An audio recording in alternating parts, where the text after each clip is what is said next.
MBBS ও BDS ডিগ্রিধারী ছাড়া নামের আগে ডাক্তার লেখা যাবে না বলে রায় দিয়েছে হাইকোর্ট। এ নিয়ে হাইকোর্ট চত্বরে বিস্তারিত জানানো হচ্ছে, আমরা সরাসরি চলে যাচ্ছি সেখানে। এই ঈদে জামা জুতো অ্যাকসেসরিজের ডিসকাউন্ট।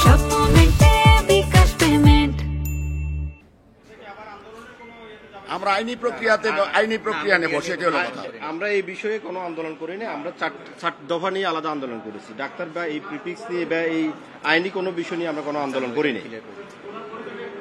আমার নাম হচ্ছে যে আক্তার। আমি ডাক্তার মোহাম্মদ আবুল কালাম আজাদ ভূঁইয়া, সভাপতি, বাংলাদেশ ডিপ্লোমা মেডিকেল অ্যাসোসিয়েশন কেন্দ্রীয় কমিটি।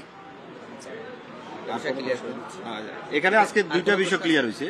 একটা হচ্ছে যে 27-30 যে মামলাটা, সেটা আজকে আমাদের এখানে রায় দিয়েছে যে আজকে পর্যন্ত আমরা ডাক্তার লিখতে পারবো, আগামীকাল থেকে লিখতে পারবো, আর প্র্যাকটিস করা যাবে, এটা একটা সরাসরি নির্দেশনা আছে। আর আমরা এই বিষয়টাতে আগামীতে আমরা রাষ্ট্রের যে বিচার বিভাগীয় উচ্চ পর্যায়ে যে বিষয়, আমরা সুপ্রিম কোর্টে যাবো। আমরা যেটা পাইনি আমরা সেটা আশা করি পাবো ইনশাআল্লাহ। আমাদের কোর্স কারিকুলাম সম্পর্কে বরাবরই একটি মিথ্যাচার করা হচ্ছে যে কোর্সটি 3 মাসের 6 মাসের। কোর্সটি বর্তমানে 4 বছর 6 মাসের কোর্স এবং আমরা ডিএমএফ ডিগ্রিধারী। আমাদের সার্টিফিকেট দেওয়া হয় ডিএমএফ হিসাবে এবং আমাদের চাকরি ক্ষেত্রে আমাদের পদবি